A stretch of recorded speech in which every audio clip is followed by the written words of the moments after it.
It'll be the student stories that are built up. And you'll have loads and loads of possible variations, as we've seen the possibilities going up there. One that I built this on is, so I'm just going to read it to you. This is a wonderful collection of books, and I do advise you to get hold of a copy, get the council to buy copies of it.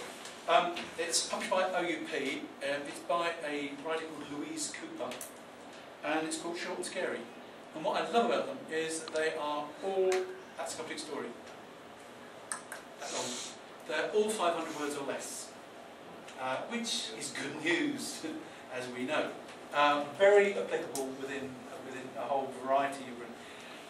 Short and scary, scary might be an exaggeration, but they've all got a twist in the tail, which of course seems to go down well with most kids as well. There's always something.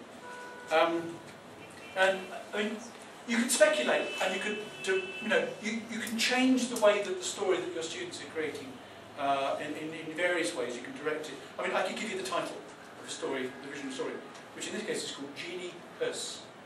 So it's Genie hyphen Us. So the fact you've got Genie in it is going to guide that story in a certain direction. The fact that it's written a bit odd, Genie Us. Why? What's the play on words there? And you might stick a picture in, which will guide it in another direction. Lots of ways in which you control the amount of information that's put into the story to begin with. With less confident students, I would use a series of pictures on this, which of course is your lexis, the beginning of your story building lexis, which you build a framework around. The trouble is, the more pictures you put in, the more you control the direction the story goes in, so you have to be aware of that.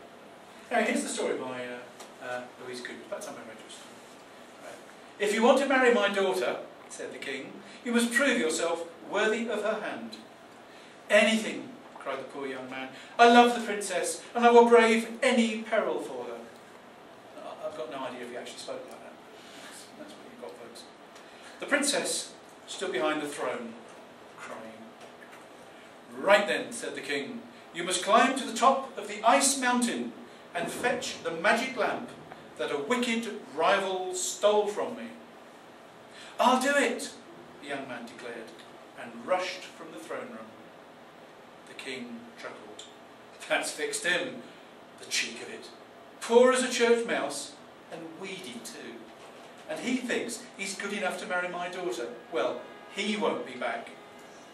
The princess was still crying. The young man might have been poor and weedy, but his love for the princess gave him courage. He struggled up the freezing, slippery slopes of the ice mountain, and he found the wicked rival's hideaway where the magic lamp was hidden. Luckily, the rival was away at the time. That saved about 300 words, folks. Holding the lamp, he wondered what sort of magic it could do. You were supposed to... What do you do with lamps? Rub it. He rubbed the lamp and whoosh! A cloud of purple smoke burst out and a genie appeared. The genie was tall and handsome and proud, and he said, "Who are you?" "I'm a poor young man who loves the princess, and when I take the magic lamp, with you in it, back to the king, he'll let me marry her," said the young man happily. "In your dreams," snorted the genie, and he reached out and grabbed the young man. "I've been in that lamp for 100 years, and I'm fed up with it, so you can take my place. In you go." And with another puff of smoke, the young man vanished into the lamp. Just like that.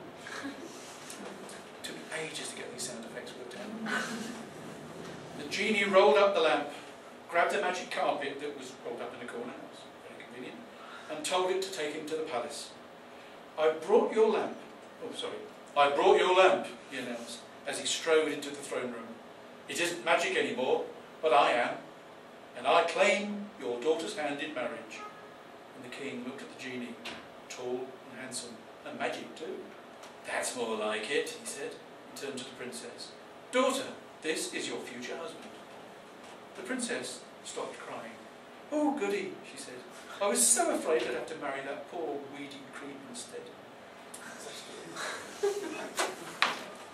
That is sort of, apart from sort of, nice questions about sort of the right of the king, just to determine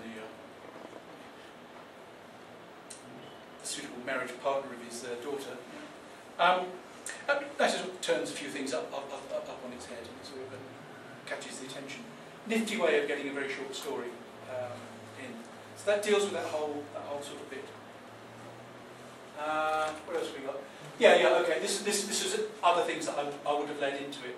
I said earlier that one of my favourite things is the questions, you know, which lead in to a story. But this is before they've heard a story. You know, so here you are. You would ask these questions. What did the poor man agree to do? What did the princess think of all this? Where did the poor man go? What did he do? What did he find? What happened next? So you've actually led into that through a very structured story in that case. So you would do that after the free-for-all bit. Okay, so you've tied it all down. And of course what you've done here is you've put little quotes. You've led it in by putting quotes from the story. So you've got a little bit of context, Lex's context to hang on to. And then you build the story which is structured.